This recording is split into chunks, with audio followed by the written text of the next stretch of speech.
PM Narendra Modi Hasilpur स्थित Maruti Suzuki કંપનીની પહેલી ઇલેક્ટ્રિક કાર મારુતિએ વિતારાને લોન્ચિંગ અને બેટરી પ્લાન્ટનું ઉદ્ઘાટન કર્યું છે. 1 વાગ્યાની આસપાસ અમદાવાદથી દિલ્હી જવા રવાના થશે. ભારતમાં બનેલી મારુતિ સુઝુકીની આ પહેલી ઇલેક્ટ્રિક કાર જાપાન સહિત સૌથી વધુ દેશોમાં નિકાસ કરવામાં આવશે. આ કાર સિંગલ ચાર્જમાં 500 કિલોમીટર સુધી ચાલશે. ઓટોમોબાઈલ હબ બનવા તરફ આ ગુજરાતનું સૌથી મોટું પગલું છે.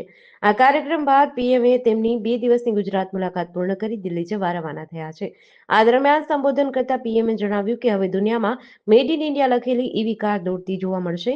જાપાન દ્વારા બનેલી ચીજો પણ સ્વદેશી છે. પૈસા કોને લાગે છે, મારે કોઈ લેવા દેવા નથી. ડોલર, પાઉન્ડ, કરન્સી કાળી હોય કે ગોરી, પણ પ્રોડક્શનમાં પરસેવું મારા દેશવાસીઓનો હોય. પૈસા ગમે તેના, પરસેવો અમારો. પ્રોડક્શનમાં મારા દેશની માટીની મહેક હશે.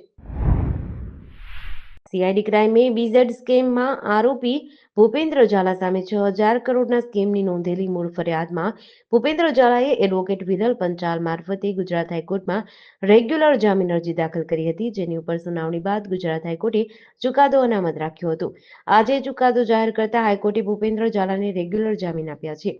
ભૂપેન્દ્ર ઝાલાએ ગુજરાત હાઈકોર્ટને રોકાણકારોના રૂપિયા 1 વર્ષમાં કોર્ટ સમક્ષ જમા કરાવવા બાંહેધરી આપી છે, જેનો કોર્ટે હુકમ ઉલ્લેખ કર્યો છે.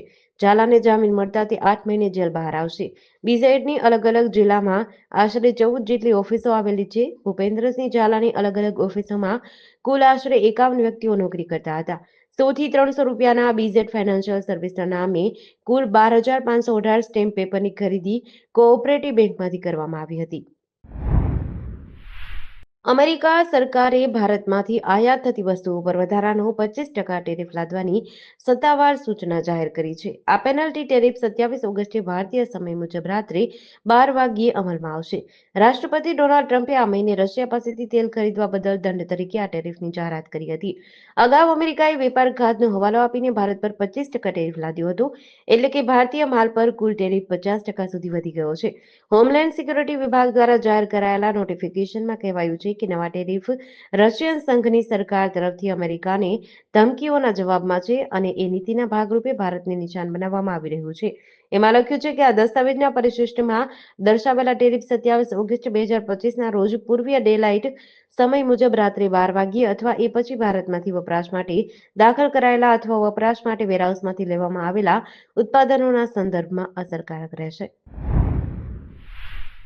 વડોદરા શહેરના પાણીગેટ વિસ્તારમાં નિર્મલ પાર્ક યુવક મંડળ દ્વારા સ્થાપિત ગણેશજીની મૂર્તિ પર 25 ઓગસ્ટની રાત્રે 3 વાગ્યે અસામાજિક તત્વો દ્વારા ઈંડા ફેંકવામાં આવ્યા હોવાની ઘટના બની હતી.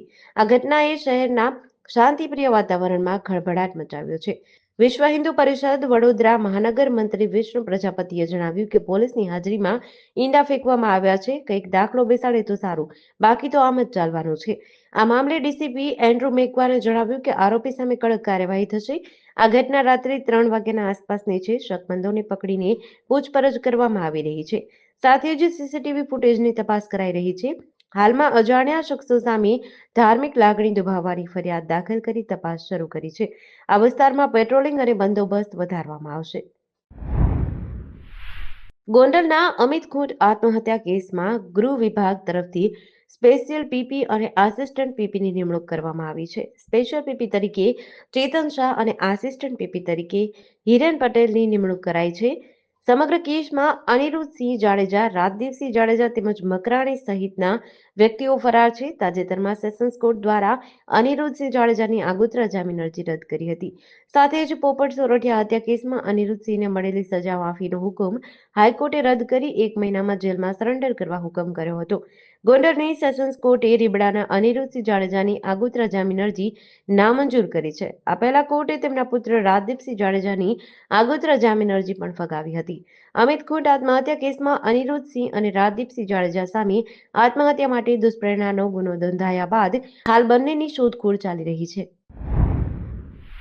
બગસરા તાલુકાના સાપર ગામમાં દીકરી દીકરાના પ્રેમ પ્રકરણમાં એક ભાઈએ પોતાની સગી બહેનની હત્યા કરી નાખી છે.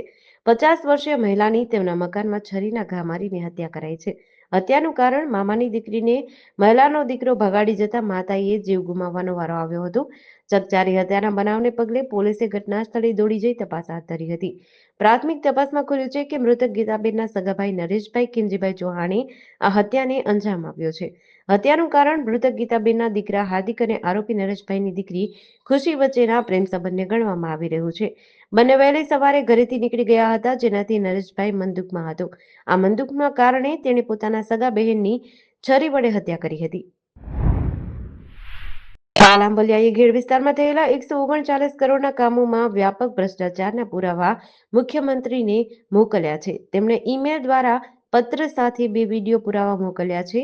આંબલિયાના જણાવ્યા અનુસાર 139 કરોડના કામોમાંથી માત્ર 9 કરોડના જ કામો થયા છે. વર્તુ નદીમાં થયેલા કામોની વિસંગતતાઓ દર્શાવતા વિડીયો પુરાવા એક તરફ જાડી ઝાખરા સાફ કરવાના કામનો દાવો કરાયો છે, જ્યારે બીજી તરફ નદીના પુલમાં હજુ પણ જાડી ઝાખરા ભરાયેલા જોવા મળે છે. વધુમાં વર્તુ નદી પર સિમેન્ટની પ્રોટેક્શન વોલને બદલે માત્ર માટીકામ કરાયું છે.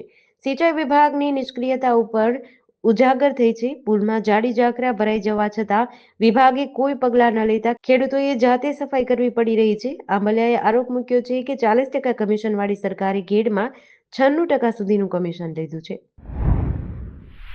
રાજસ્થાન અને સાબરકાંઠાના ઉપરવાસમાં ભારે વરસાદને કારણે વિજયનગરના હરણાવ જળાશયમાં પાણીની આવક વધી છે. જળાશય 97% ભરાઈ ગયો છે. રૂરલ લેવલ જાળવવા માટે જળાશયના 3 દરવાજા ખોલવામાં આવ્યા છે. જળાશયમાંથી 11,000 ક્યુસેક પાણી નદીમાં છોડાયું છે. નદીના કિનારે આવેલા 9 ગામોને એલર્ટ કરવામાં આવ્યા છે. પાણીનો પ્રવાહ વધુ હોવાથી પોલો ફોરેસ્ટમાં રસ્તા પર પાણી ફરી વળ્યું છે. પોલો ફોરેસ્ટમાં 3 અલગ અલગ જગ્યાએ રસ્તો ધોવાઈ ગયો છે. આ કારણે વાહન વ્યવહાર સંપૂર્ણ બંધ છે. વધુમાં વીજળીના થાંભલા પણ ધરાશાયી થયા છે. સ્થાનિક વહીવટીતંત્ર દ્વારા પરિસ્થિતિ પર નજર રાખવામાં આવી રહી છે. અંજાર પોલીસે અંજાર ગાંધીધામ હાઈવે પર આવેલા ધ લક્ષ સ્પા સેન્ટરમાં દરોડો પાડ્યો છે. સ્પા સેન્ટરની આડમાં ચાલતા દેહ વ્યાપારના રેકેટનો પર્દાફાશ થયો છે. પોલીસ ઇન્સ્પેક્ટર AR ગોહિલની સૂચના મુજબ બનાવવામાં આવેલી ટીમે આ કાર્યવાહી કરી છે. પોલીસે સ્પા સેન્ટરના સંચાલક કિરણ ઉર્ફે માયારાજ ગોર, મેનેજર ધીરુ ડાંગર, રવિ ઠક્કર અને જાવેદ હુસેન મહેમૂદ શાહ શેખની ધરપકડ કરી છે. આરોપીઓ વિરુદ્ધ ઇમોરલ ટ્રાફિક પ્રિવેન્શન એક્ટ 1956 હેઠળ ગુનો દાખલ કરાયો છે. પોલીસે આ કાર્યવાહી દરમિયાન રોકડા 16,800 અને 28,000ની કિંમતના 5 મોબાઈલ ફોન મળી કુલ 44,800 રૂપિયાનો મુદ્દામાલ જપ્ત કર્યો છે. વેરાવળની સ્પેશિયલ પોક્સો કોર્ટે બાળકી સાથે છેડછાડના કેસમાં મહત્વપૂર્ણ ચુકાદો આપ્યો છે. કોર્ટે 75 વર્ષના સરવર અલી તૈયબ અલી કાદરીને 3 વર્ષની કેદની સજા ફટકારી છે. આ કેસ 16 નવેમ્બર 2024ના રોજ નોંધાયો હતો. આરોપીએ મરિયમ મસ્જિદ મદ્રેસાના ગેટ પાસે 6 વર્ષ 9 માસની બાળકીને પોતાના ખોળામાં બેસાડી તેના શરીર પર હાથ ફેરવ્યા હતા. બાળકીના પિતાએ વેરાવળ પોલીસ સ્ટેશનમાં ફરિયાદ નોંધાવી હતી. પીઆઈ ગોસ્વામીએ તપાસ હાથ ધરી BNS કલમ 75(1) અને પોક્સો એક્ટની વિવિધ કલમો હેઠળ કેસ નોંધ્યો હતો.